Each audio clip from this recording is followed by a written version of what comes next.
Melco que não descoisou aqui. Ué, mas você não tá aí? Mas ele que fica mexendo nos meus negócios aqui. O seu Caetano atrasou hoje? Sei lá. Tava esperando aí uns 5 minutos para escrever lá. Eu entrei pelo link do e-mail lá. Será que ele vai saber fazer isso? Ô, Melco. Arito.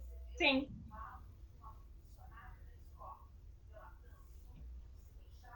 Oi, Oi, Papito. tudo bem? Tudo e você? Tudo bem. Como é que estão as coisas? Tudo tranquilo. E você, Caio, tudo bem? Tudo bem, Tudo tranquilo em casa? tudo tranquilo. E o Melco, fez o bigode? Melcon tá pegando uma camiseta. Deixa eu ver se eu tomo aí para participar.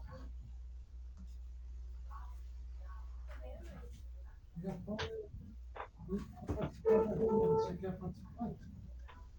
A caixa de... Deixa a televisão ligada. Deixa ligado.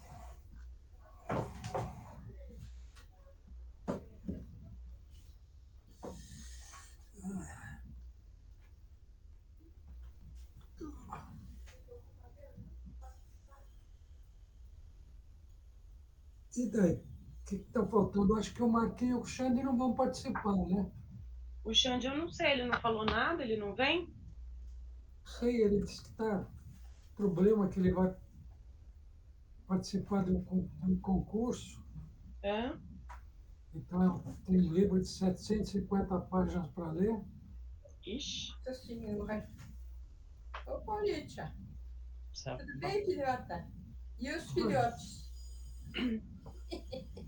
Tão bem, tá todo mundo bem. Tá todo mundo bem? Quem é aí embaixo? Oi, Melco.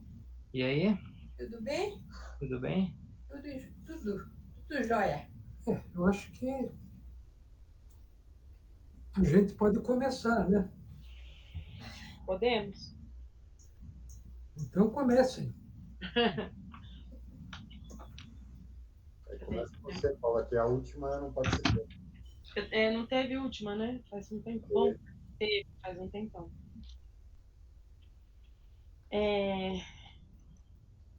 Eu não sei, eu fico um pouco com a sensação de que toda vez que eu leio esses textos,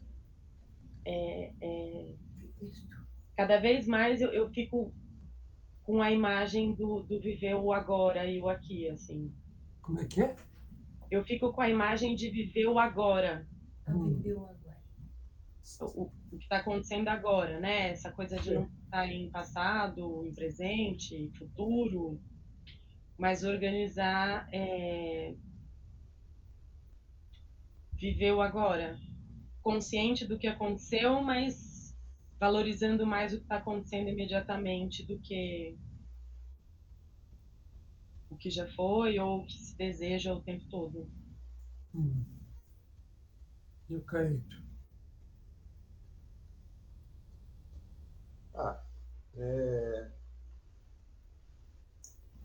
Eu não sei, são textos que falam basicamente da mesma coisa, né? De uma busca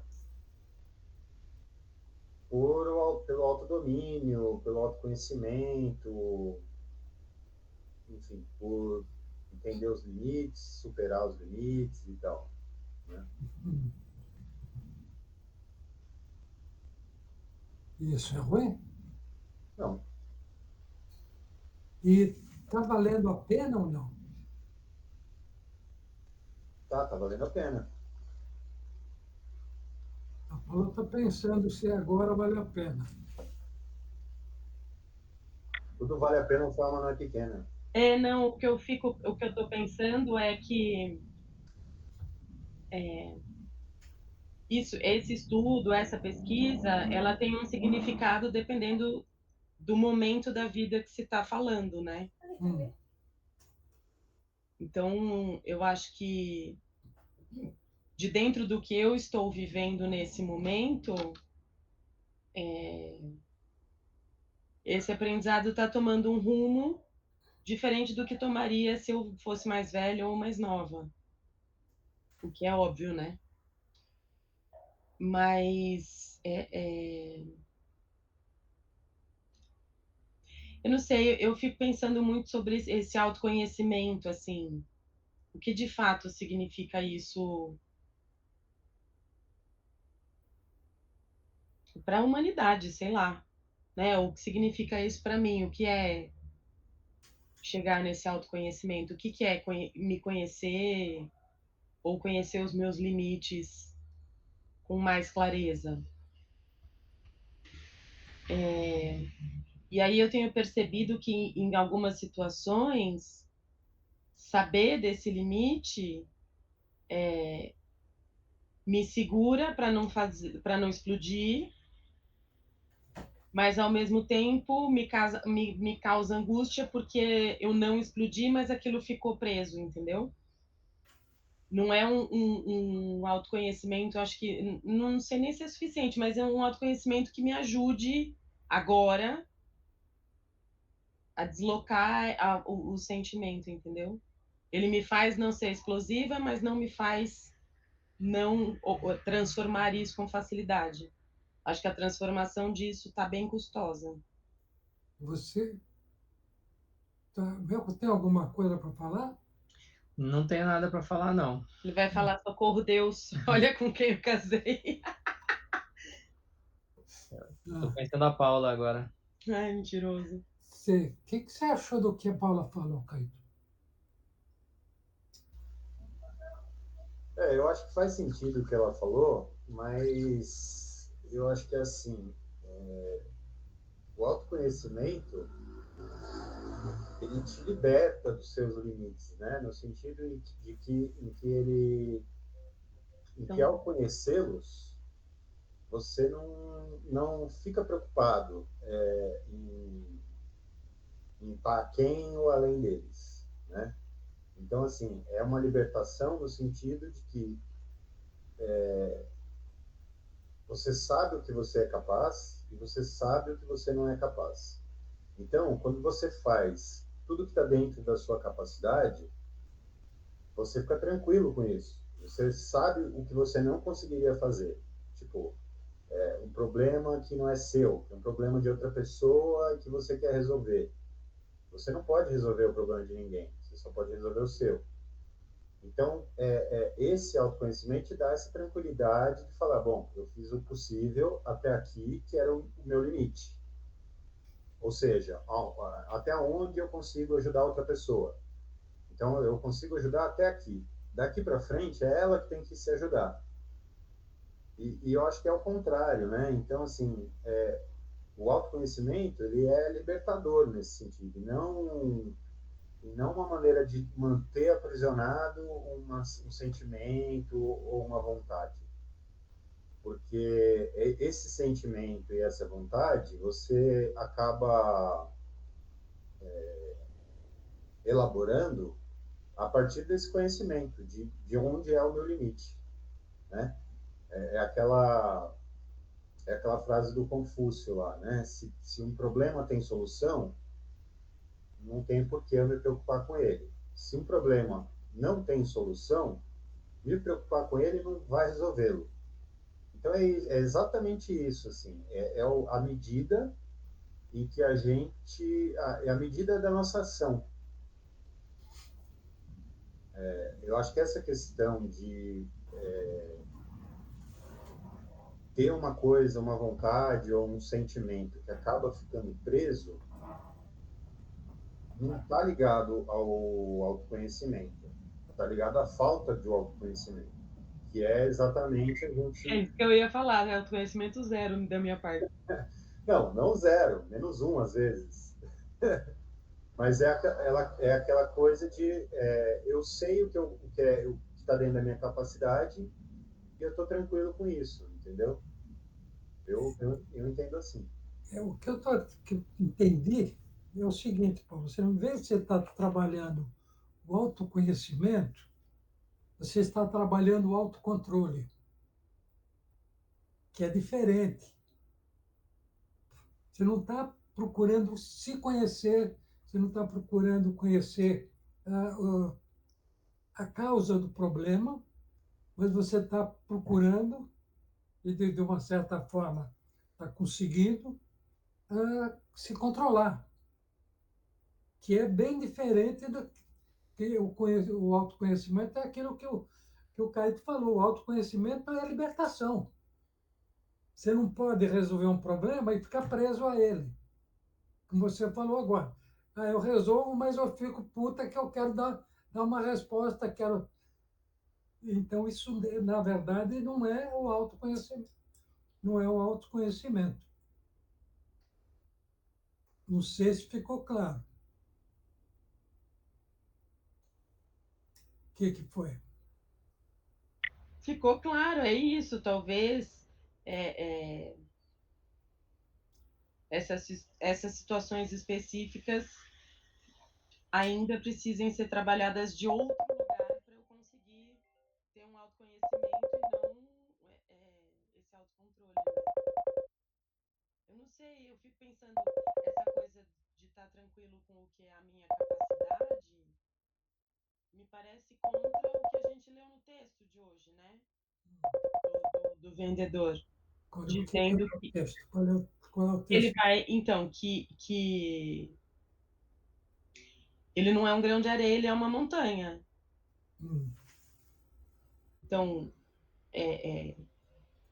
eu não sei, fica confuso, porque daí parece que o que eu sei, a minha capacidade é aquela, ponto, não tem opção de se transformar, ou de ficar maior, ou de ficar menor, sei lá. Você entendeu isso? Não sei se eu entendi isso. Eu pensei nisso também. Não, mas o que você entendeu? Eu entendi que tem a possibilidade de ser um lugar de eu sei do que eu sou capaz, ponto, assim, e ou a opção de eu sou capaz só disso. O que significa um grão de areia? Depende da perspectiva, né? Mas, bem, qual é a sua perspectiva? Lendo o texto, dentro do texto. Então, a partir do texto, a impressão que me dá é que o grão de areia é pequeno e a montanha é gigante. Hã? Que o grão de areia é insignificante de pequeno e a montanha é gigante. Sei. E que mais? E que você pode ser o que você quiser. O que ele diz? Eu não sou um grão de areia. Né? O que é um grão de areia? É alguém insignificante. Eu acredito, eu vejo mais por esse aspecto. Eu não sou um grão de areia. Eu não sou insignificante. Eu tenho significado, eu tenho importância. É isso que o Og Mandino fez nesse texto todo. É mostrar que nós temos importância. Mas essa importância quem faz? A gente. A gente. Como? Com as nossas ações, o nosso comportamento. E o que mais é importante que ele fala nisso? Ai, não sei. O que você acha, cara?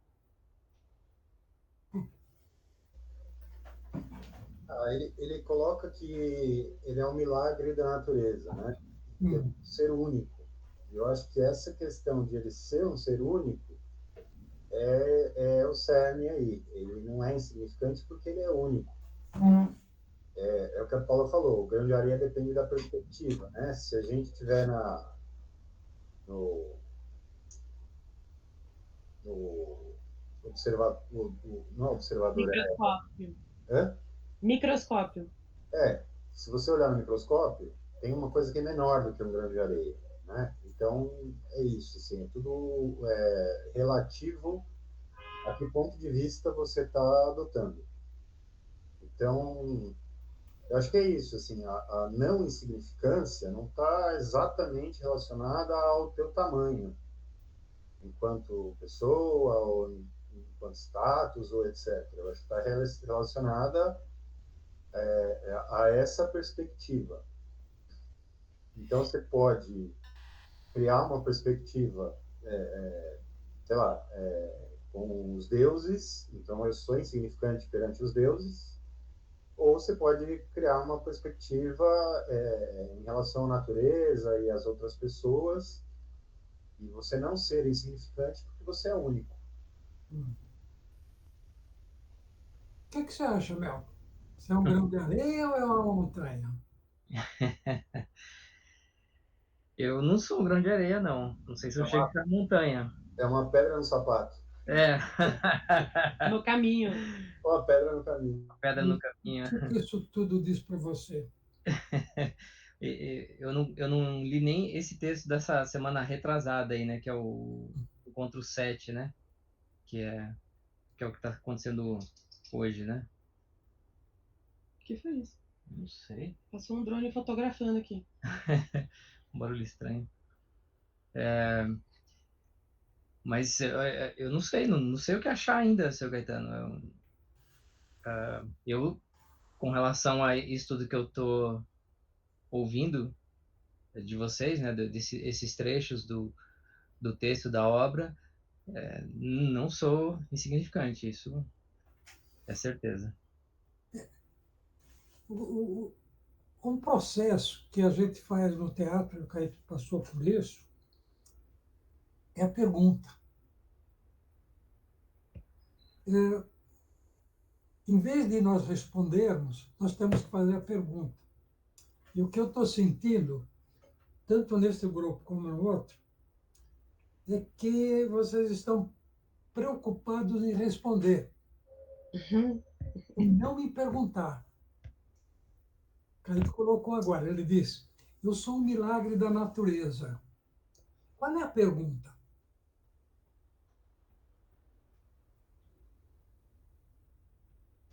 Eu tô escrevendo, peraí. Pergunta, responde. Tá vendo? Qual é a pergunta?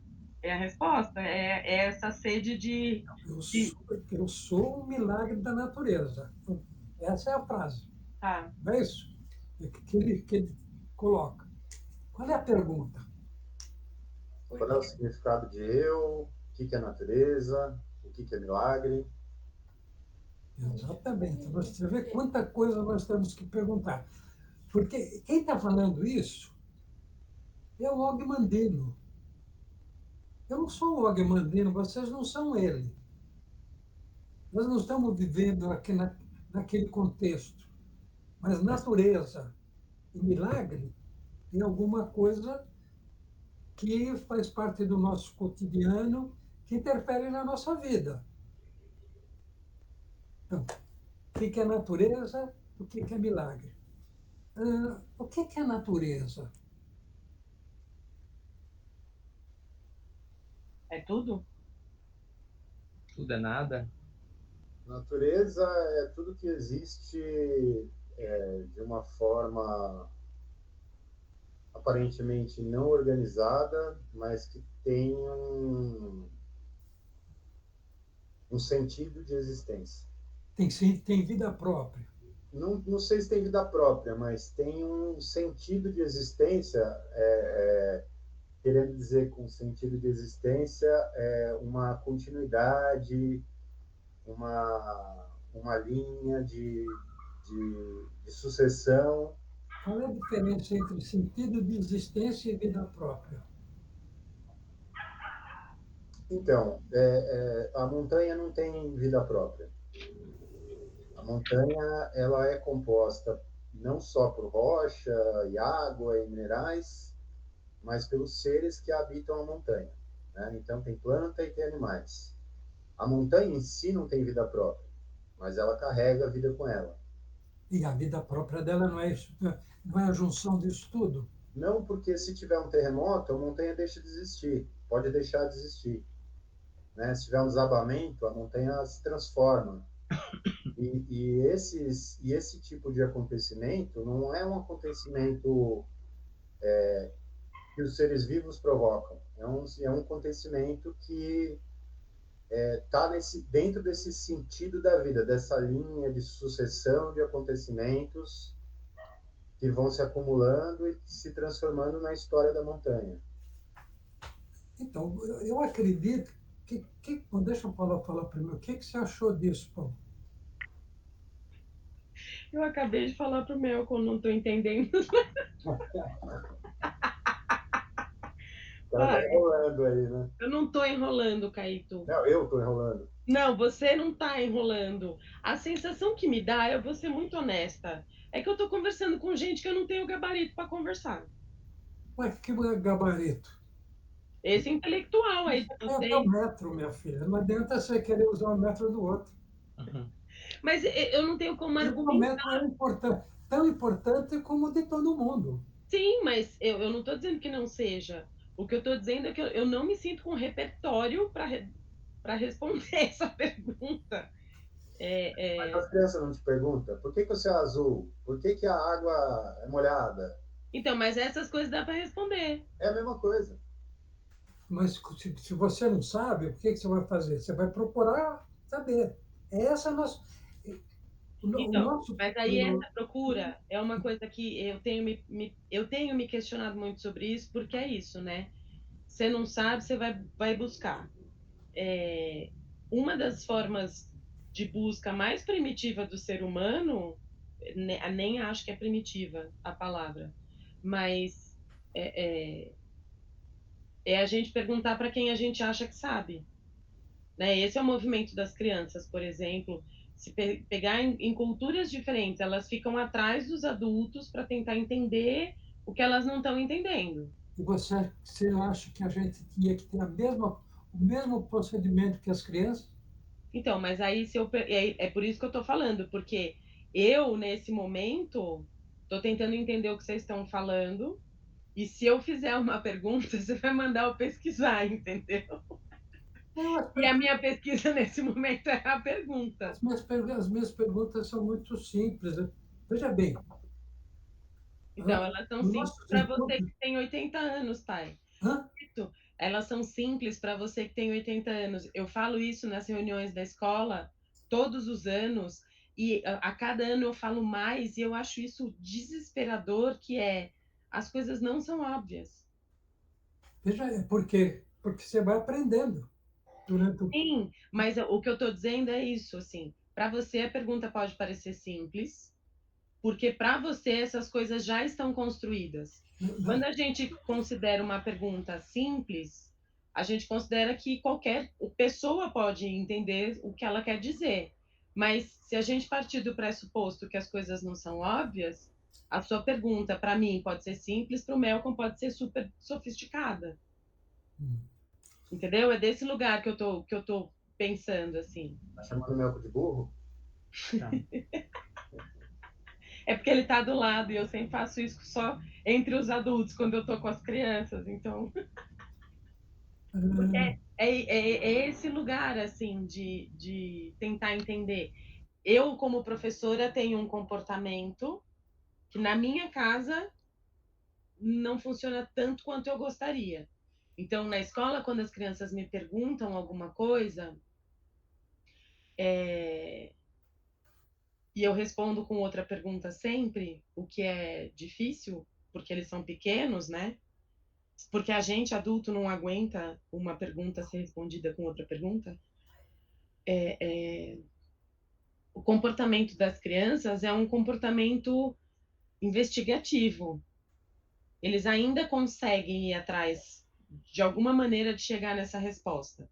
Entre eles, procurando outras pessoas, mas quando eu acho que quando a gente tem muitas gerações de pessoas que não aguentam uma pergunta ser respondida com outra pergunta, que gera angústia, que a pessoa fica desesperada, não sei o que fazer com isso. Agora quem deu uma enrolada fui eu. Não, você não falou, não. Você falou uma coisa muito importante. A criança tem uma coisa que nós não temos, que a gente perdeu, que é o maravilhoso. Então, que eles estão perdendo cada vez mais cedo. É, Por conta. E é por isso que tem que Por fazer. causa do celular que dá uma resposta de 30 segundos, um videozinho rápido. É isso. O problema é que o que a gente tem que fazer é exatamente isso, é responder com outra pergunta. Porque quando você responde com outra pergunta, o que você gera? O cara vai ficar intrigado, ele Um vai querer raciocínio, saber, ele né? vai ficar curioso. Curiosidade, e quando ele descobre a resposta, ele acha que é maravilhosa. Como é isso que acontece com as crianças. É, é, A é isso. criança, Eles vêm contar, "Ah, você não sabe, eu descobri. E sempre, sempre, para qualquer coisa, né? exato. Então, é essa coisa maravilhosa que tem na vida, que nós, à medida que o tempo vai passando, nós vamos perdendo, que é um aspecto da natureza. Quando eu disse para o Caíto que a montanha também é a natureza, porque a natureza não é uma coisa. A natureza é tudo. E é a junção de todas as coisas. E mais do que isso, ela é a particularidade de cada uma dessas coisas. Quando você vai no médico, ele fala que você está com gripe, o que ele fez? Ele determinou uma natureza, a natureza do estado presente, que é a gripe. Essa é uma natureza ou não? Então, a natureza tem uma amplitude muito grande. Então, nós precisamos parar e nos questionar.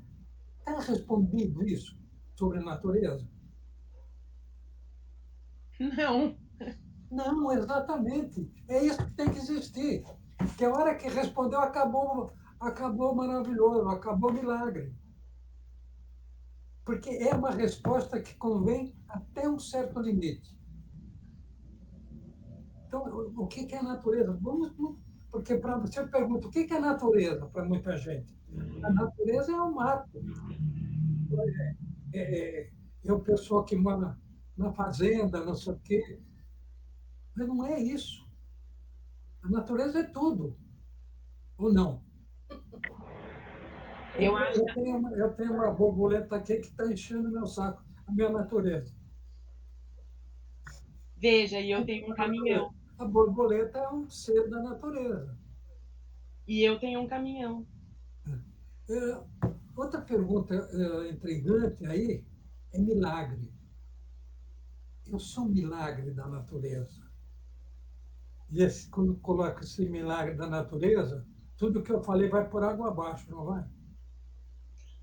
Vai porque o milagre é o inexplicável, né? É uma coisa que acontece, a gente não consegue definir porquê e a gente só consegue colocar a ocorrência desse fato por uma coisa além do que a gente conhece, além do que a gente consegue ver, Sobrenatural. sobrenatural. Exatamente. E é isso que nós temos que começar, do meu ponto de vista, e da minha intenção original, era essa. Não a gente encontrar a resposta, mas a gente encontrar a dúvida, o porquê. Continuar com o porquê. Milagre é um negócio extraordinário. Eu sou um milagre da natureza. Eu sou algo extraordinário da natureza. É verdade isso?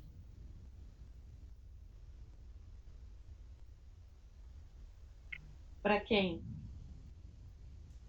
Para nós todos. Eu sou um milagre da natureza. Eu sou um milagre da natureza? Então, tem uma versão científica que diz que não. Hã? Tem a versão científica que diz que não. Por quê? Ué, porque cientificamente você consegue explicar como um ser humano surge. Como é que o ser humano surge? Cientificamente, É. pela junção de duas células.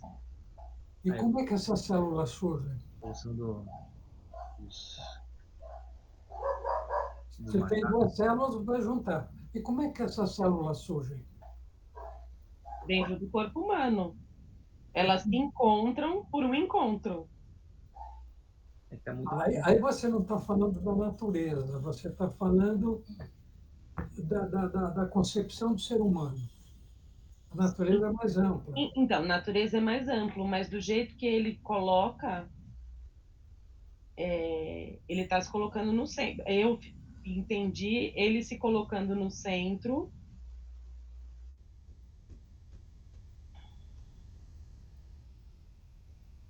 Não sei, me Se nós somos o centro, não. pareceu uma coisa meio autoajuda, isso que eu ia falar. Eu não sei se a gente está no centro, pai. A sensação que eu tenho é que não tem centro. Eu entendo as nossas relações, o convívio, a gente existir muito mais num sentido Cada um tem seu signo. de sabe a raiz da grama, Hum. que é um rizoma, assim, que está tudo interligado e você não sabe onde começa e onde termina, mas está todo mundo se relacionando ali, tem um encontro que acontece e um está conectado com o outro sem ter controle sobre isso. Eu não consigo entender a gente como centro, entendeu? Me dá uma Mas sensação muito de superioridade, uma coisa muito. você é um raminho dessa grama, e em volta de você existem várias ou milhões de outras, não é isso? É isso. Mas você, Eu não sou o centro, eu não, sou mas parte. vocês, querendo ou não, esse que é o grande problema. Querendo ou não, nós somos sempre o centro. Porque tudo gira ao nosso redor. Nós fazemos parte, nós somos integrante do todo. Mas quando como vivos, como seres humanos, vivendo, nós estamos sempre o centro. E isso nos dá uma superioridade aos outros. Nós somos iguais. Mas o que nós temos que fazer? Tudo gira ao nosso redor. E o que nós precisamos fazer para ter essa autoevolução? É compreender isso.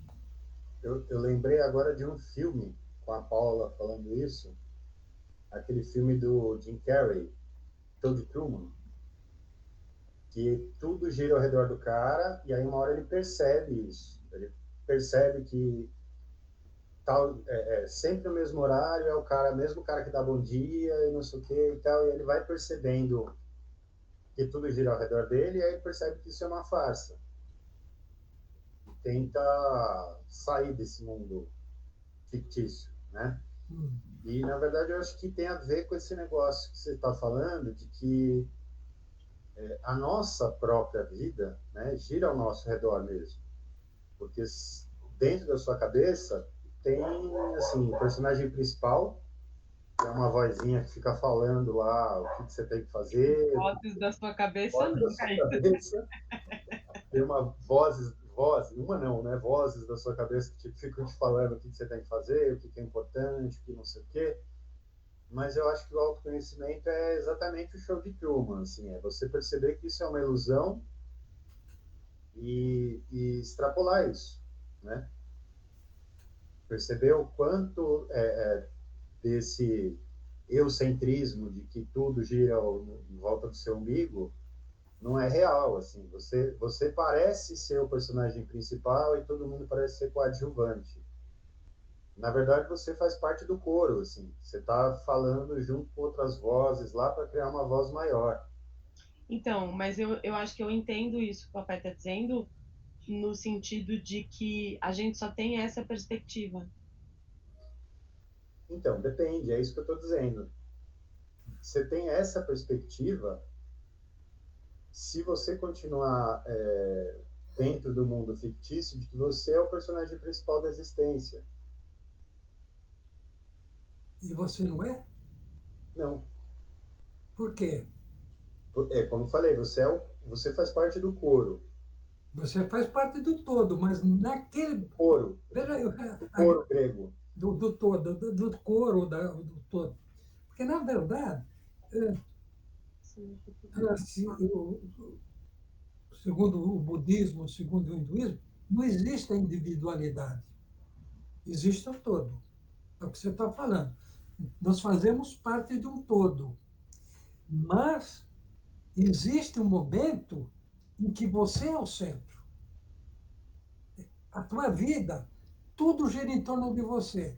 E você tem que resolver tudo isso sem se colocar acima.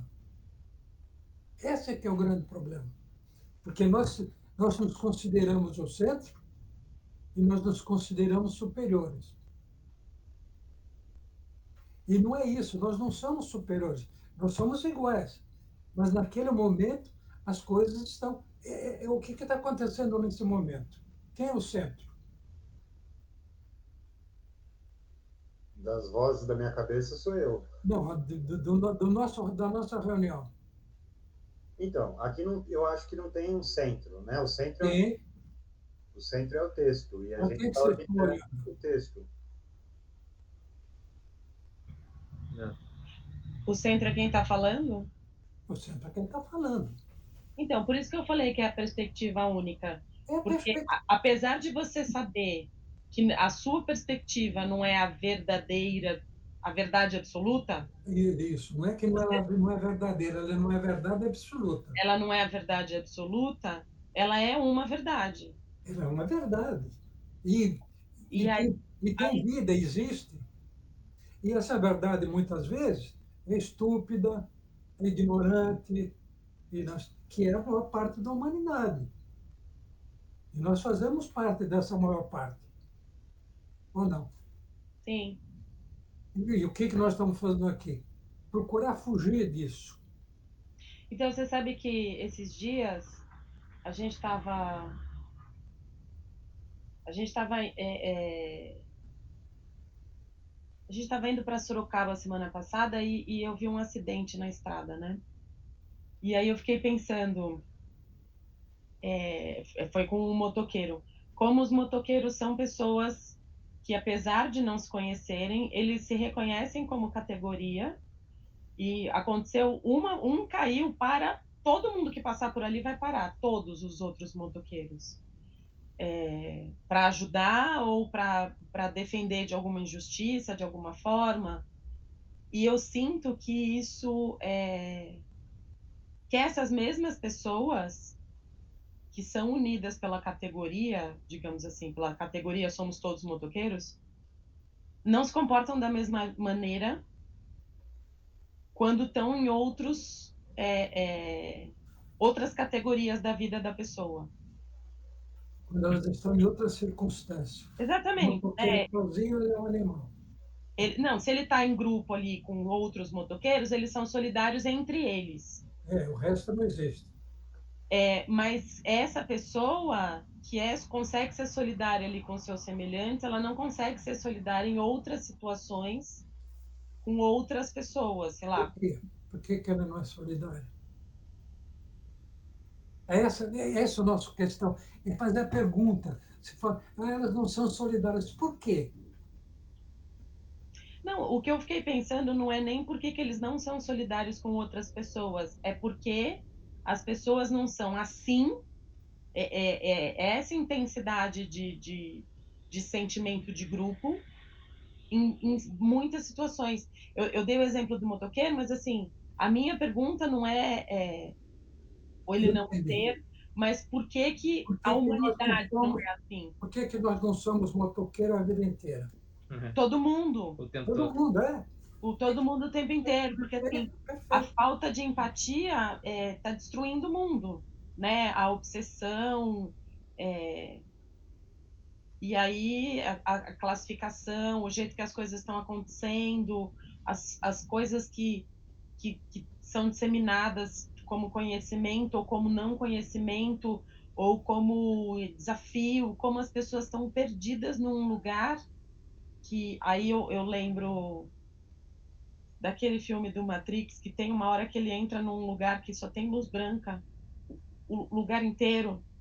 E aí, assim, se você tá no escuro, você tá no nada, mas se você tá no claro, você também tá no nada, porque você não tem absolutamente nada, só luz branca. Me dá um pouco a impressão que é isso, assim, a gente está num caminho coletivo que faz esse conhecimento sobre eu sou o centro tomar um caminho que é o caminho do não conhecimento mesmo, né? tem uma frase boa que fala sobre isso, Paula. E a frase é a seguinte: isso não é depressão, isso é capitalismo. E é assim, a gente se organiza dessa maneira, enquanto sociedade. Então, a sociedade tem a premissa da meritocracia, que é: você merece estar aí fudido do jeito que você está. Se você não se esforçar, você vai continuar fudido do jeito que você está. Eu acho que essa coisa da solidariedade da categoria tem a ver com isso, assim. O cara conhece o quão duro é ser um entregador. Ele sabe que todos os outros entregadores estão trabalhando 10, 12 horas e tal. E aí os carros fecham eles, o motorista é sacana com eles, não dá certo e tal. Então, esse senso de pertencimento, eu acho que tem a ver com isso, com essa meritocracia, assim, sabe? Eu me esforço aqui, eu mereço reconhecimento porque eu me esforço aqui. Só que, ao mesmo tempo, é uma coisa individualista, porque ele quer pegar a melhor corrida, e para pegar a melhor corrida, o companheiro dele não vai pegar essa melhor corrida. E é exatamente o que acontece na sociedade, assim. O cara pisa no pescoço do outro para ser promovido, puxa o tapete, fala mal, inventa fofoca, e aí ele é promovido às custas da detração do outro, assim. E a sociedade é inteira feita para funcionar dessa maneira, glorificando quem está no topo e humilhando quem está lá embaixo. Mas esse exemplo que você deu de união da classe e a união da classe, ela existe em todas as classes. Se você pegar os professores, eles se reúnem e fazem uma greve fazendo uma reivindicação. Da mesma forma, são os metalúrgicos, são os motoristas de táxi, de aplicativo. Então, o que leva a isso é a determinação de uma classe. Você pertence a essa classe e você defende essa classe, de um modo geral.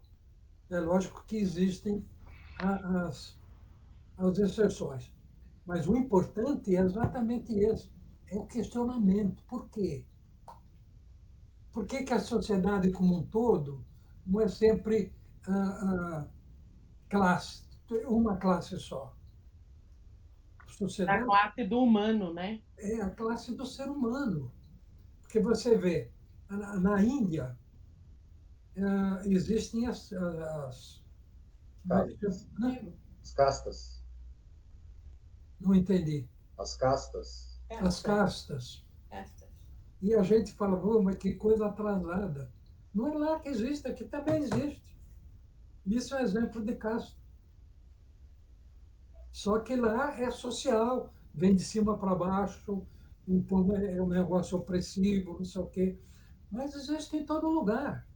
Se você trabalha numa empresa, Pelo menos é claro, né? Não é que nem aqui que é todo mundo ludibriado achando que tá. se você trabalha e você trabalha dentro da tua escola, não existem as castas? Opa, Pensa um pouco que você vai ver. o tempo inteiro. É o tempo inteiro. Então, o importante é nós fazermos essas perguntas. Não é só responder, vou responder o que eu acho. O que eu acho é isso. Tudo bem, mas e se eu fizesse uma outra pergunta? Ele está falando sobre natureza. O que é natureza para ele? O que é natureza para mim? Será que o que é natureza para mim é o mesmo que é para ele? Será que existe uma natureza única para todas as pessoas? Ou cada pessoa encara a natureza de acordo com o seu metro, que é o que nós estamos colocando? Ou, qual é a resposta? As duas coisas. É que os metros estão muito baixos, hein, pai? Não é metron, é centímetron. A milímetro ainda o problema. Então, nós temos essa. Eu acho que essa é a importância desses nossos trabalhos. Eu estava pensando, talvez para hoje não vai dar, mas em diminuir o número de matérias, de textos, para dar mais, em vez de a gente estar fazendo 4, em fazer 2 ou 3, se melhor 2, para você partir para isso. Para a pergunta, por que isso?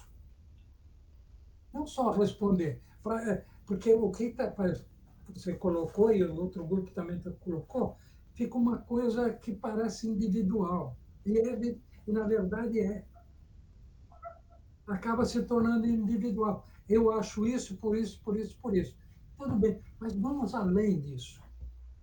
Eu acredito que o importante desse trabalho que a gente está fazendo é ir além. É colocar 1 milímetro a mais no nosso metro. Se você colocar 1 milímetro por dia, num ano você tem 360 milímetros. Em 10 anos, 3.600. Em 6 anos, em 100 anos, 100 mil milímetros. Você imaginou? Aí você já perdeu, deixou todo mundo para trás. Você não dura 100 anos. E Você não dura 100 anos. como não? Dura nada. Aí é que essa que é a grande questão. Você viu o que ela colocou? E o Está que definido já. eu não duro 100 anos. O Shakespeare está vivo até hoje. Quem disse isso? Não sei, eu não sei. Nós morremos e acabou? Então, Não, o Shakespeare está vivo até hoje, o Platão, o Aristóteles, está todo mundo vivo aí. Ah, no pensamento deles. Não, o pensamento. Mas a vida deles não continua? então, mas e aí as pessoas que não são conhecidas desse jeito, elas são lembradas por quem? Nós não estamos pensando nas pessoas, nós estamos Entendeu? pensando em nós. É isso, assim. Mas Porque, por veja, que as pessoas querem ser inesquecíveis? o Espiritismo diz que Deus fez os homens inocentes e ignorantes. O que é isso? O que é inocente? Inocente é sem culpa, sem Maldade. Cara, Sem malícia, né? Sem ver a maldade em tudo.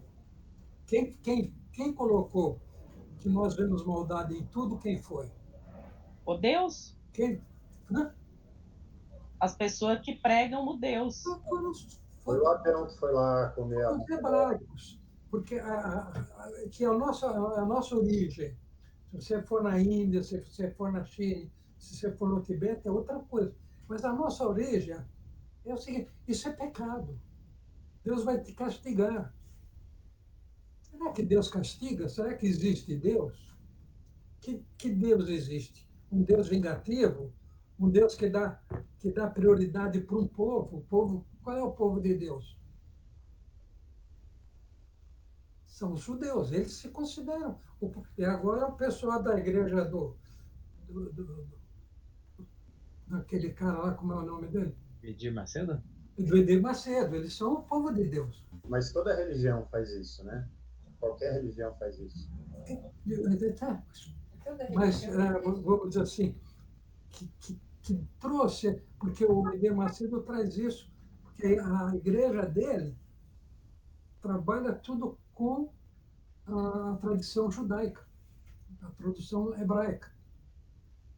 A Igreja Católica trabalha sobre a tradição de Cristo. Cristão é outra coisa, tem uma diferença grande. Cristo, o hebreu diz, olho por olho, dente por dente. Cristo diz o seguinte: se te der um tapa na cara, vista o outro. É totalmente diferente. Amam seus inimigos. O que os hebreus diziam? Não, vamos lá e destruímos todos. E Deus faz isso na religião hebraica. Né? Quando Moisés manda as 10 pragas para o Egito, é uma vingança. Então, é muito complexo a coisa toda. Então, o que a Paula estava falando de evolução, ela usou um outro termo, agora fugiu, é a libertação disso tudo. Porque eu acredito que a minha vida não acaba aqui. Eu acredito que a vida de vocês não é a primeira. Que nós tivemos um privilégio, eu principalmente tive um privilégio de ter vocês como família. Não são muitas pessoas que têm esse privilégio que eu tenho. Mas isso não é combinado? Isso é combinado lá no outro lado. Então, a gente tem que se encontrar para se ajudar a evoluir espiritualmente Exatamente. em posições diferentes. Exatamente. Em situações diferentes. E não é um privilégio? E nós não vivemos, nós estamos vivendo só 100 anos? Porque esse que é o nosso problema. Qual é o meu tempo de vida? Eu vou viver pouco, vou aproveitar o máximo possível. Eu vou morrer mesmo, vou fumar 10 maços de cigarro por dia. Foda-se o Pouco mundo. é quanto? Não, você não vai viver pouco. Então, mas pouco é quanto? Hã? Pouco é quanto? É quanto para cada um. Não vai viver pouco. No meu ponto de vista, é lógico, com alguns ensinamentos que eu aprendi do yoga, do budismo, do hinduísmo, é que cada um tem o seu tempo. E esse tempo é o suficiente para este momento, para este agora. E esse momento que você tem é um momento de plantio. O que nós estamos fazendo aqui? Nós estamos plantando, nós estamos semeando, como diz o Caíto, para ter uma colheita numa outra vida e numa outra encarnação. Pelo menos eu acredito nisso. Porque é uma coisa muito complexa. Teve uma época que eu não acredito em Deus. Aí, de repente, eu estou lendo Sócrates no dia da morte dele. Qual foi a última coisa que ele fez? As últimas palavras dele. Ele dizia, eu não me lembro, não. Porque na minha cabeça eu não devia estar aqui porque eu já não tenho mais competência para isso. A minha cabeça não funciona mais. Mas ele diz para um deles, nós devemos um frango a Esculápio. Eu acho que é maior Esculápio, sei lá. Nós devemos um frango para um deus. Os gregos e os romanos não tinham um deus, eles tinham muitos. Mas que na realidade eram um só. Eram as diversas facetas do Deus. Sócrates acreditava. Penso logo existe, como é o nome dele? Descartes. Também acreditava. Gandhi acredita. Por que eu não vou acreditar? Tem alguma coisa errada comigo. Eu vou procurar, ver se eu encontro alguma coisa. Eu encontrei? Não, estou procurando. E continuo procurando. Porque eu sei que vai acabar, daqui a pouquinho eu acabo. Daqui a pouco, essa figura aqui vai para o camarim e não volta mais. Mas eu acredito, eu sei que é a lei do karma, é a lei de causa e efeito. Não existe só uma causa e um efeito para este momento. Todas as causas, elas têm efeitos que são muito maiores do que se pensa, que a maioria das vezes a gente pensa. Entende? O não com que diga. Tem certas causas que fazem a firma parar o dia inteiro, não é isso? Às vezes, e você trabalhar até meia-noite. E é uma causa. E de repente você fala, poxa, é tão pequenininho. E tem um efeito tão grande. Então, é esse aspecto que eu acho que a gente deveria trabalhar mais. Não sei se é interessante para vocês, se vocês têm outra proposta, outra sugestão. Ou só sei que nada sei. Já que a gente está no momento de citações, eu vou citar que eu só sei que eu nada sei. Eu que... Eu vou citar aqui também um grande professor que eu tive, que foi o professor Girafales. É. E ele falava que só os idiotas respondem uma pergunta com outra pergunta. Como é que ele fala? Só os idiotas respondem uma pergunta com outra pergunta. Lembra dele falando isso pro Chaves? O Chaves. Aí o Chaves ficou o episódio inteiro falando isso para todo mundo. O professor Girafales foi um grande mestre para todos nós. Foi. Não, porque olha, eu fiquei pensando nisso que você estava falando, pai, como o efeito borboleta, né? A gente tem isso como um conceito hoje, né? Atualmente, mas eu estava ouvindo outro dia a respeito da origem desse termo, mas eu não lembro para explicar, mas eu vou procurar e trago no próximo. Mas é disso, né? A gente acha que é aquela coisa clichêzona de, mas sei lá, um plástico de sorvete que eu jogar no chão não vai mudar nada. Mas se muitas pessoas pensarem do mesmo jeito, né, vai. Então, a sua ação que parece insignificante tem um efeito gigante para outras pessoas, né, que vai para além do que você tem controle ali. Que é essa coisa do efeito borboleta. A gente faz uma coisa que parece inofensiva, ou não inofensiva, mas muito pequena, muito pontual, mas isso pode reverberar de um jeito. E nós temos uma Pode referência. não, a gente isso reverbera com certeza incontrolavelmente. A Nós gente temos um exemplo disso, alguma referência? eu O tenho Rio Pinheiros. Você já viu o Rio Pinheiros? Se olhar, está cheio de papel de sorvete. E cama privada, sofá, tudo. gente morta. Quer dizer, o papel de sorvete, ele se transforma no sofá. E as pessoas continuam pensando que não tem. Se transforma em tudo. Que é essa consciência que nós temos que ter. E é aquilo que o Caio falou. A partir do momento que nós temos essa consciência, a partir do momento que nós não deixamos isso influenciar nas nossas atitudes, nós estamos atingindo a liberdade. Estamos nos libertando disso. Mas existem bilhões de coisas para você se libertar. Certo? Existem bilhões de coisas.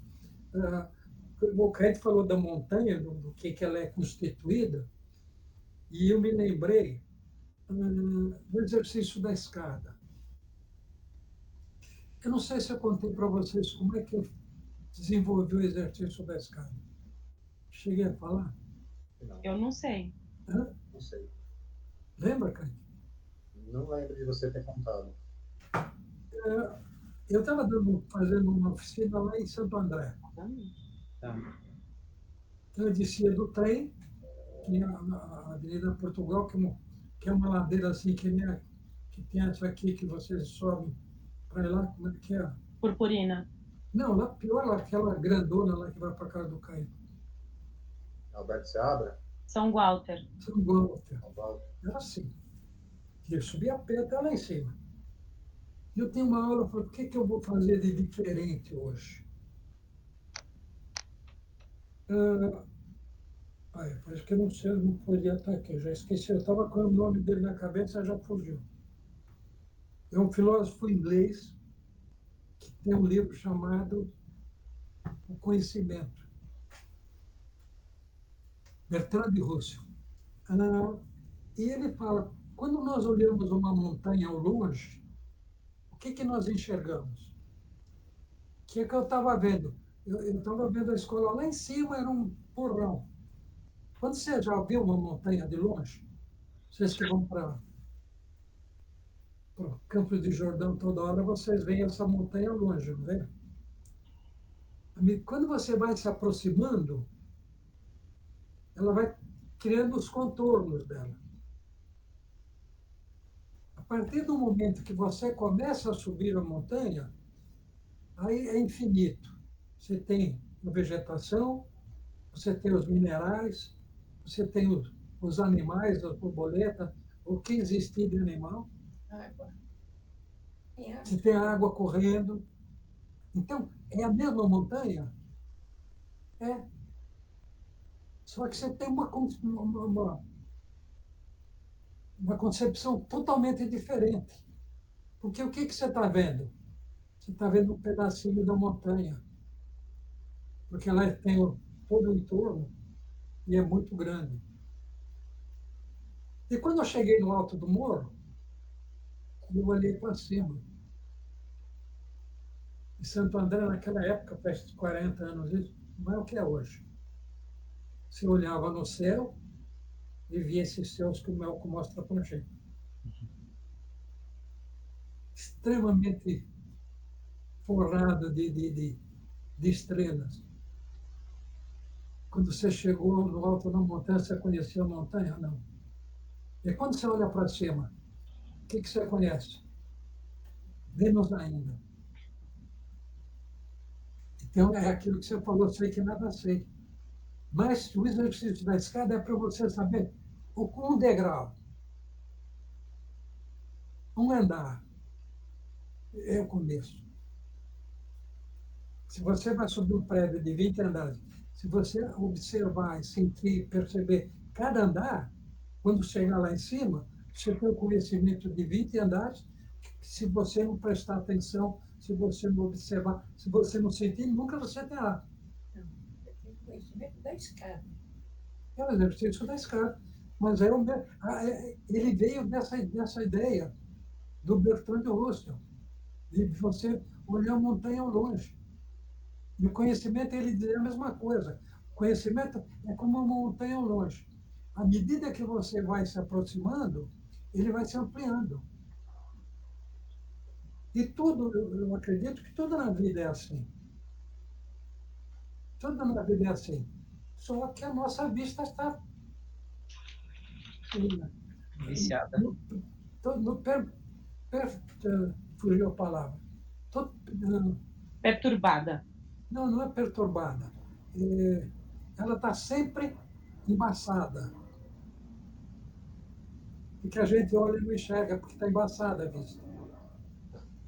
O que é o autoconhecimento? É desembaçar essa vida e colocar um óculos. Quando ele não funcionar, você coloca outro. E começar a tirar essa coisa que embaça. Eu não sei nada, eu sei que nada sei. E isso é ótimo. Por quê? Por que é ótimo a gente saber que nada sabe? É muito aprender. Ah, porque você também não sofre, né? Hã? Você também não sofre. Tá tudo bem, eu sei isso, mas eu posso saber outras coisas. É uma boa resposta, mas não é essa pergunta que eu. Ah, pai, claro que é. Se você Hã? tem consciência que O você não que é sabe, mais importante do que não sofrer? mais importante do que não sofrer é você contar para o outro que a gente tem a possibilidade de. Eu não sei, eu não consigo sair do lugar de professora, pai. Porque quando você conta para a criança que você é um adulto que não tem todas as respostas, quer dizer, que não tem nenhuma resposta, né? Eles ficam curiosos, mas ao mesmo tempo dá uma acalmada, porque o não saber gera muita angústia nas crianças. Nessas gerações mais novas está cada vez pior, mas assim, gera muita angústia o não saber. Exatamente. Mas o não saber, ele gera angústia, mas ele te proporciona o quê? A possibilidade de saber. Possibilidade de aprender. É esse o processo. Porque você nunca vai saber tudo. Essa é irredutível, não tem jeito. Nós nunca vamos saber tudo. Por isso, só quer dizer, sei que nada sei. Por quê? Porque daqui para frente eu tenho muito a aprender. E isso é Então, ótimo. mas o que é tudo? Né? O que é tudo? O que é tudo é outra coisa. Né? Tudo é aquilo que você tem hoje. E tudo é aquilo que você não tem hoje. Respondi? Espero ter ajudado, né? Boa noite. É tudo A que ca- eu Só com tenho. as letrinhas do jornal. Um abraço, passar bem. Está errada a resposta? Não. Não?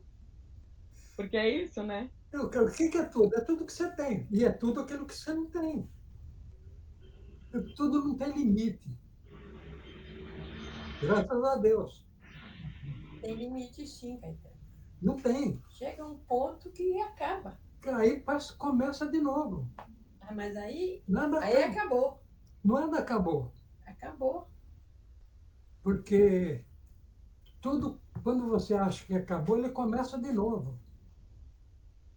Pega o Caíto, que é botânico.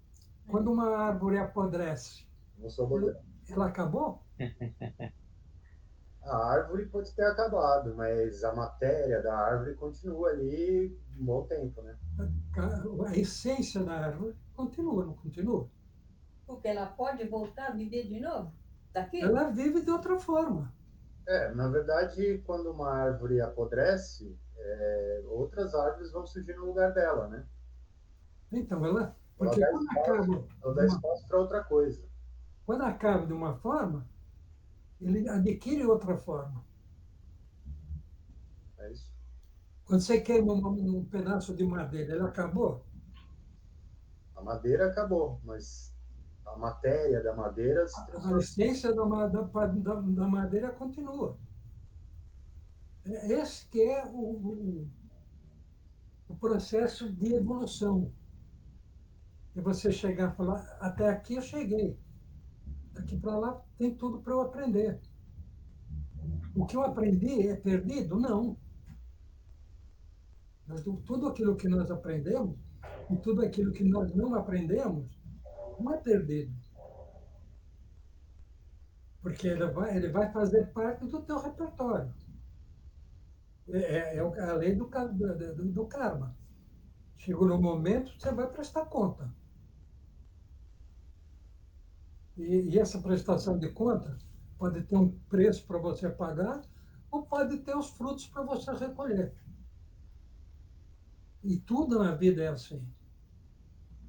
Ou não?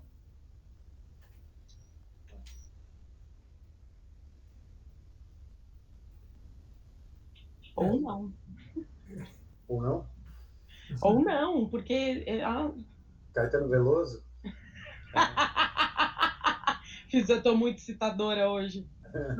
Você é mais o Chico Anísio do que o Caetano Veloso. É. Zé Alberto Zé. Vai mais pro Chaves, né? Então, vocês falaram do Chaves. Por que o Chaves é importante? Porque é o acesso à filosofia moderna que a gente tem, né? O quê? O acesso à filosofia moderna que a gente tem. O Chaves é um filósofo. O Chaves é o Dionísio, né? Que vive no barril. A Paula tá dando risada, mas é verdade, Paula. O que você falou, Caio? Estava falando aqui com o teu. Passou o avião aqui, não deu problema. O Chaves é o Dionísio, que vive no barril. E ele sai à luz do dia com uma lanterna acesa procurando um homem justo. E aí, O Chaves procura o quê? o Chaves procura a existência, né? Ele procura ficar vivo. Ele é um menino de rua, um órfão, Sem teto. sem teto. Que engana todo mundo. Ele não engana, né? Ele é sobrevivência, filosofia. Mas eu não vejo como ele enganando os outros. Ele Ele é ingênuo, né? ele é ingênuo, Inocente. inocente. Mas o fato de você ser ingênuo ou não, se você der uma bofetada no cara é diferente? Não é. Né? Quando ele passou a perna no professor, no Girafales lá, ele passou a perna. Não importa que ele é inocente, mas o ato é o ato. A razão é outra coisa. Mas eu acho que quem engana nesse sentido, é o Seu Madruga, né? O Seu Madruga é que dá uns golpes, que vende gato por lebre, mas ao mesmo tempo ele também é o herói, porque ele sempre se redime no final, né? Nós caímos no Chaves. Filosofia do Chaves. Não, eu gostava de ver o Chaves. Eu gosto ainda. Mas eu vi o Chaves sem me preocupar, só para dar risada. E vendo a inocência dele, a luta dele pela sobrevivência. O Chaves é o Chaplin moderno.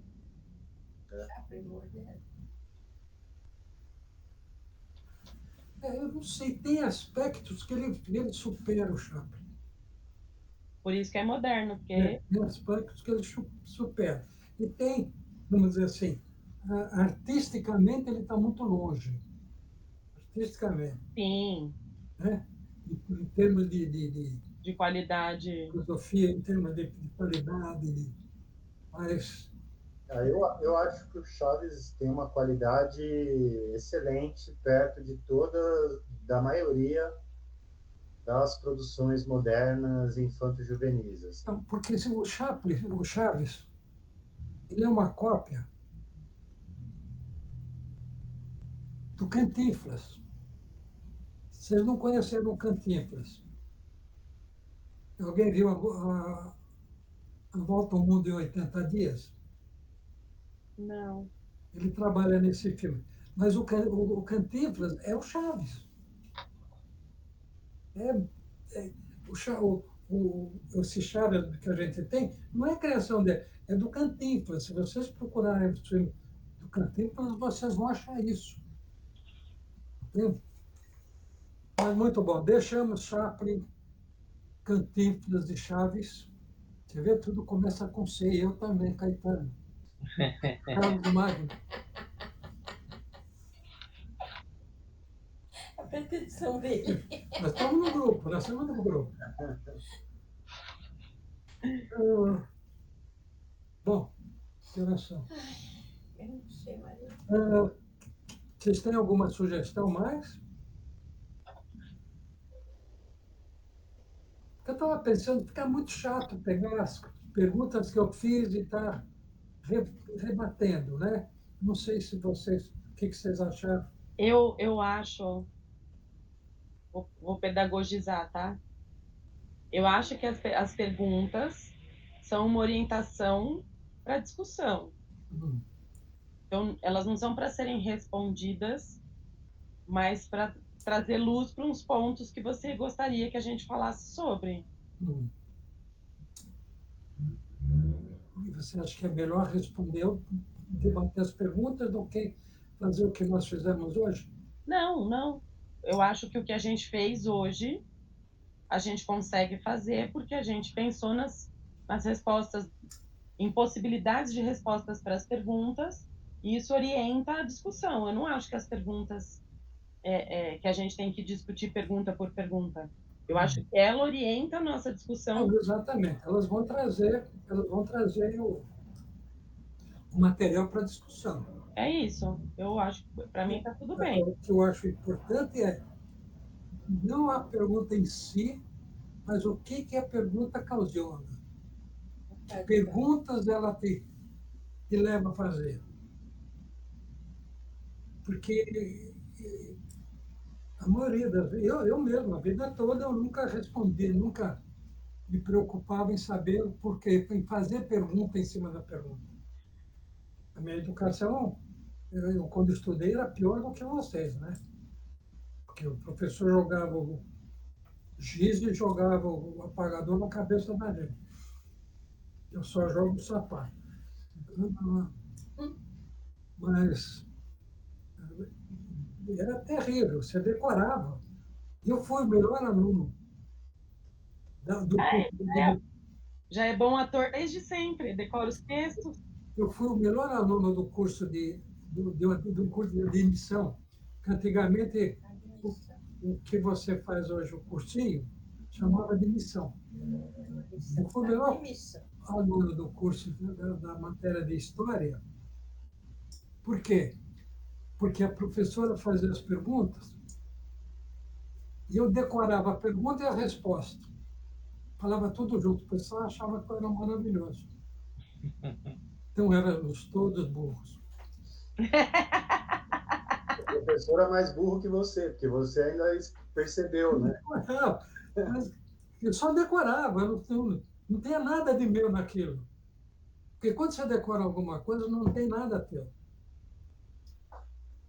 É a mesma coisa que você fazer um personagem e falar as falas. Quando você fala todas as falas assim, você perdeu uma respiração, uma vírgula, não sei o quê, você está. Não, é péssimo. As falas fazem parte. Se você improvisar, você tiver você lá dentro, e é isso que nós precisamos. É o que a Paula diz, a criança, quando ela está na escola, e eu pelo menos eu enxergo dessa forma, a criança é muito individualista. Ela acredita no que ela faz. Mas tem os psicólogos da educação, né? Que os psiquiatras, os malucos, tudo que resolveram criar um monte de teoria da educação aí e que faz a gente classificar a criança nas fases e dizer que ela começa a entender a existência do outro a partir de uma idade, não sei o que, não sei o que, não sei o que lá. E isso precisava ser mais questionado para as crianças, para a gente sair um pouco desse lugar de considerar que as crianças só fazem aquilo porque são autocentradas ou porque não reconhecem o outro como blá blá blá.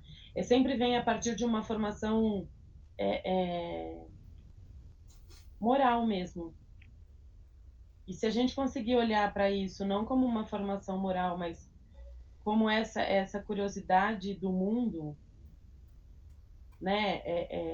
Nesse lugar de que, apesar de a gente crescer, é importante a gente crescer e conhecer e entender que tem o outro e que o outro tem valor e que o outro é importante, que a gente não pode passar por cima do outro para fazer o que a gente vai fazer para nossa evolução espiritual. A criança ela não faz para passar por cima do outro, né? Ela faz porque ela quer saber aquilo. Mas porque ela é. A criança é, na verdade, esse que é o problema. Então eu não concordo. Por que não? Porque eu acho que a criança está. O que a gente é uma coisa que permanece. Naquele momento ela é. É, Então, ela como está. é o momento, ela está. Ela está, mas ela é.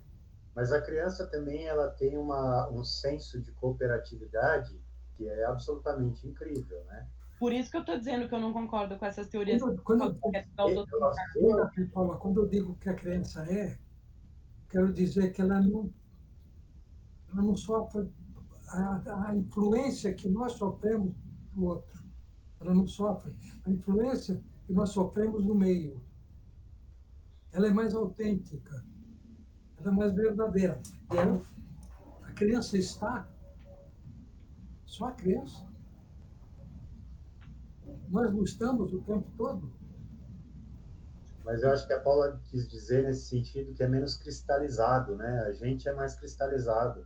Então, mas Define uma personalidade e se agarra a ela. A criança está descobrindo qual é a personalidade dela, né? mas a criança é evidente que a partir de uma certa idade ela se deixa corromper ou ela se deixa influenciar. Aí se usa o termo que Eu não acho que ela se deixa. Eu acho que ela é sufocada, ela não tem outra opção. então, ela se deixa porque ela não tem recurso para se libertar disso. Se ela tivesse recurso, porque até uma determinada idade, ela não se preocupa. O grande problema da escola é fazer a criança, é o que eu estou fazendo aqui, é fazer a criança se preocupar com os resultados. A criança não liga se ela está pelada ou não, né? Ela tá lá só. Aí a mãe é que vai, você tá com o pintinho de fora. E aí põe um short na criança. Então, moraliza o negócio. É terrível. Bom, eu acho que hoje. Vai tomar uma cerveja. É vodka? É chá. É cerveja? Chá para enganar. Não é, pai, é verdade. A gente foi num show ontem com as meninas. E você tá de ressaca. Você foi no Lollapalooza? Eu fui, pai. Você gostou? Não, então, eu fui reclamando o caminho inteiro. Muito trânsito, muita gente jovem, muito falatório. Vocês foram de carro? Não, a gente foi de ônibus que saiu aqui do memorial, aqui da Barra Funda. É. Mas, Foi a Interlagos? Nosso óbvio. Trem? porque para descer no trem e subir andando é mais longe do que descer do ônibus. E aí a gente, com as duas, achou que, como o festival é muito grande, Entendi. talvez o ônibus fosse melhor, mas eu acho que ontem teria sido melhor ir de trem mesmo, porque a gente ficou, sei lá, 2 horas e meia para chegar lá. O trem é mais rápido, né? Aí subindo, se eu tivesse ido a pé, ia ser mais rápido. Puta que pariu. E aí, eu fiquei pensando nisso, né? A gente estava voltando de lá, no ônibus para volta. Eu estava em pé e tinha um cara do meu lado e ele atendeu uma ligação e ele falou: Não, a gente pegou todas as estações, choveu, fez sol e não sei o que, não sei o que lá, mas valeu muito a pena.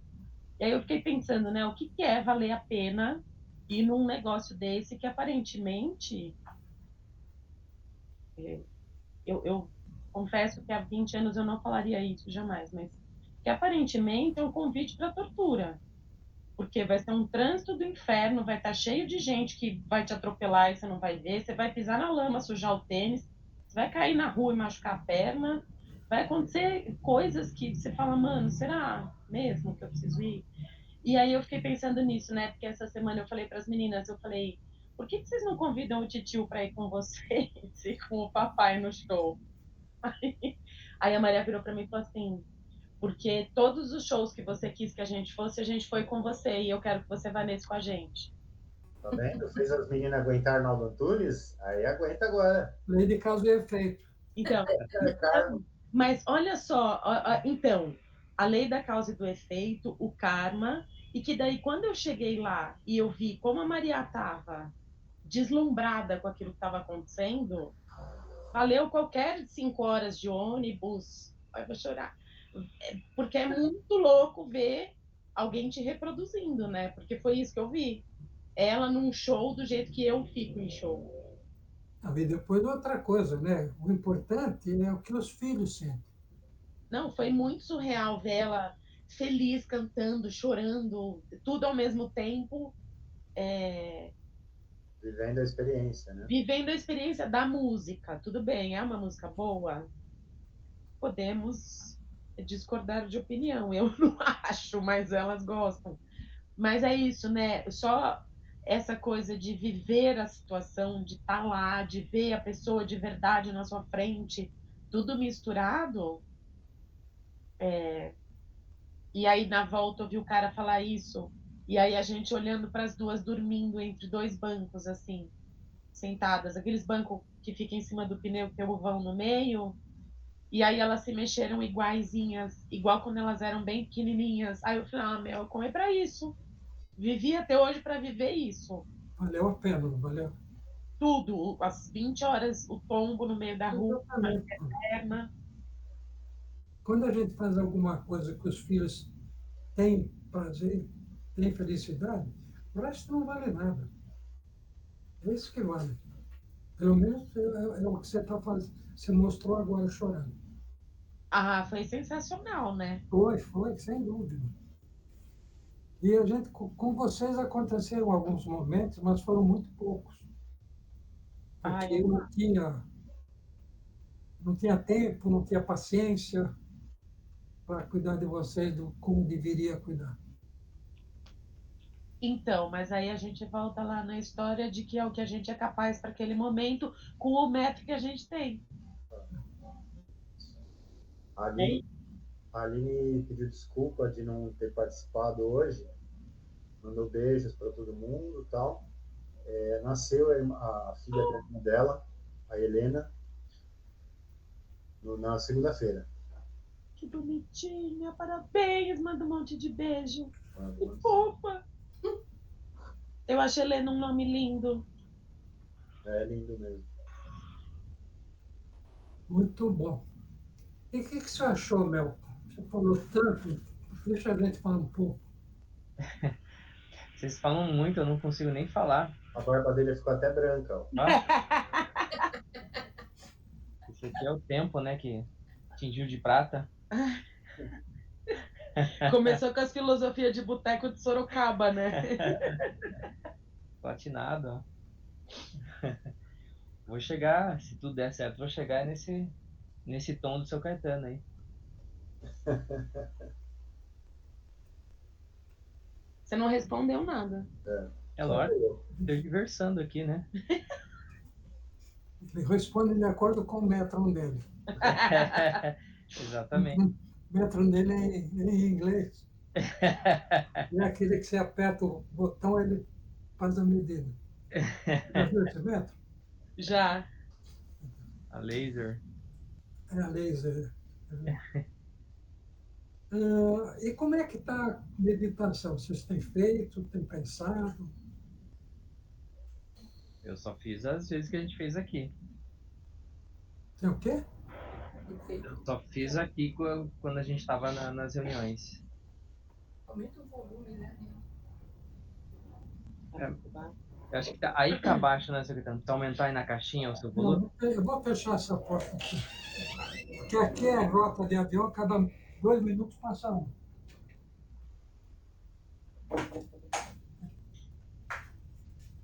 Isolei.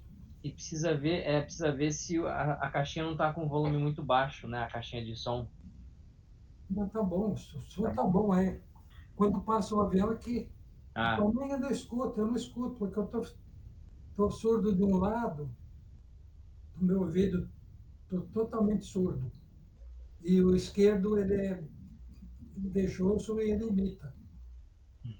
Você tá fazendo E se a gente fosse no médico colocar o um. direito, né? Hã? Você está citando aí o direito. você tá falando esquerdo apontando direito. É. Mas vocês estão do outro lado. Por isso que É o meu esquerdo, não é o seu esquerdo, né, pai? Você está citando ao contrário. O outro esquerdo. Eu não tô meditando nada, pai. Hum. Eu tô com a sensação muito louca. Eu tô com a sensação muito louca desde que começou o ano de trabalho, que eu tô, sabe aquela onda que vem, que a pessoa fica capotando e virando na areia? Eu tô com essa sensação. Tomou um caldo. Mano, eu tô o caldo não acaba, assim. Eu tô muito exaurida, assim. Se eu parar por 1 minuto para ficar em silêncio, para me concentrar em alguma coisa, eu durmo. Mas é ótimo. Então, eu tô, assim, vou marcar médico agora essa semana para fazer um exame de sangue, porque não é possível que eu tô tão exausta só de trabalhar.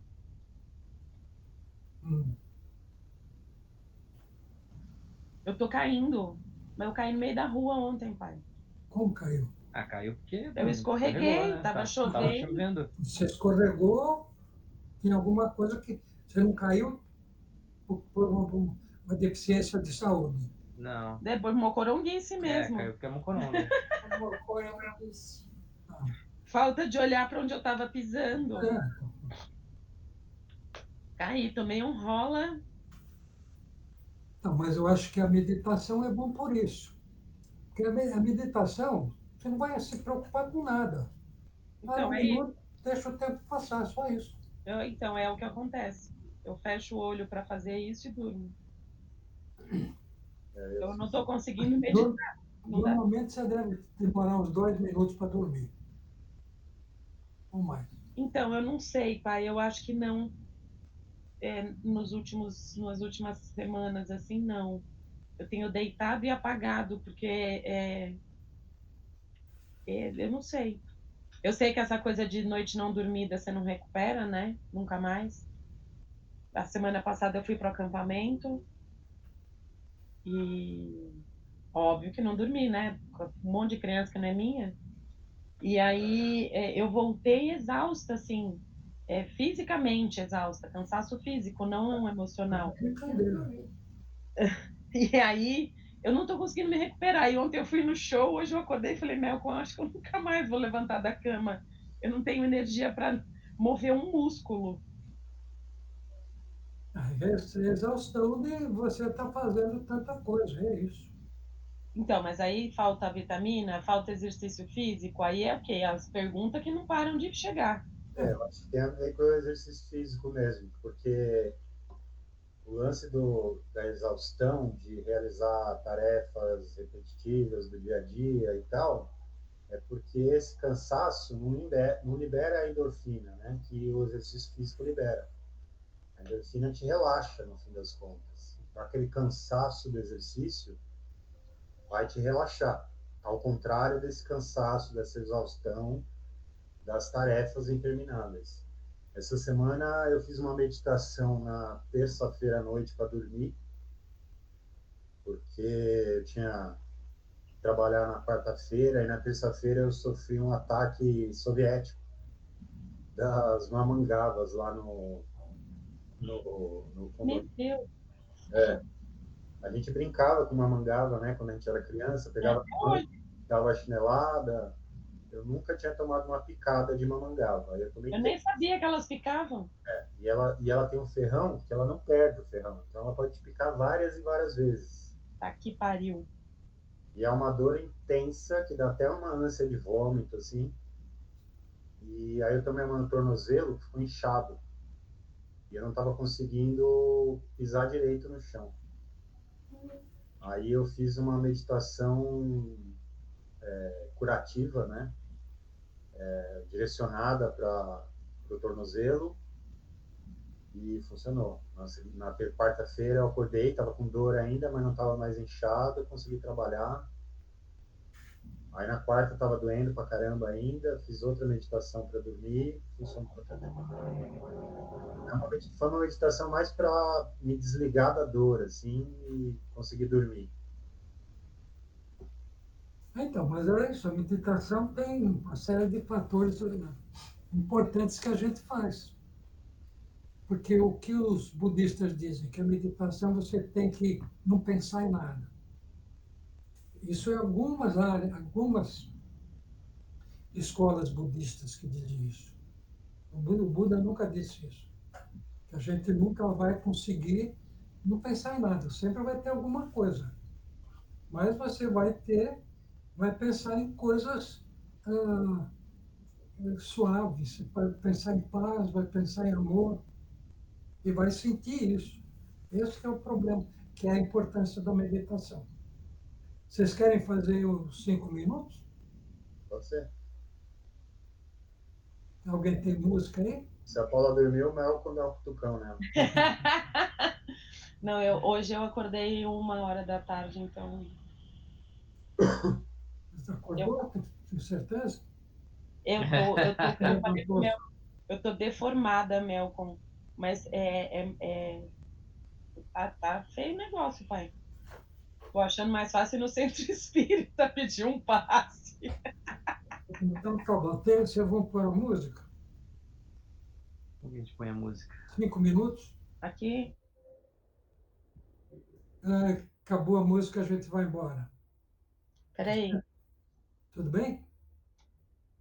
Para não conversar mais, para levar a meditação um pouco mais adiante. Posso escolher outra coisa? Ah, Sons da natureza? o quê? Sons da natureza.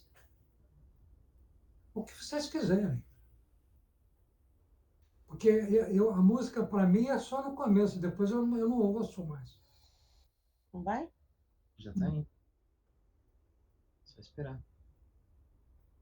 Isso é onde aqui. Então, tchau para vocês, até sábado. A gente não vai nem se despedir depois? Vocês querem despedir? Eu queria levar a sensação da meditação um pouco mais longe. Tá bom. É por isso que eu estou falando isso. Então, quando acabar a música, a gente se despede. Ela não tá carregando. A gente se despede agora. Isso! Foi o que eu disse.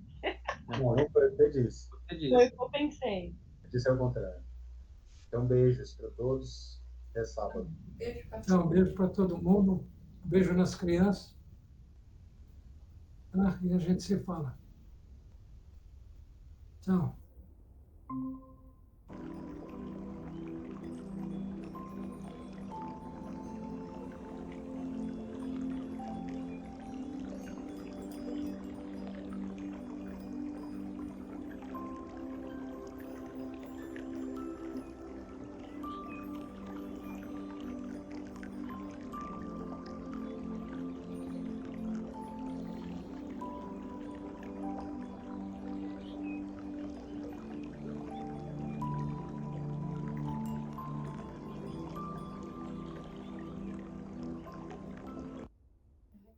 Entrou naquela água.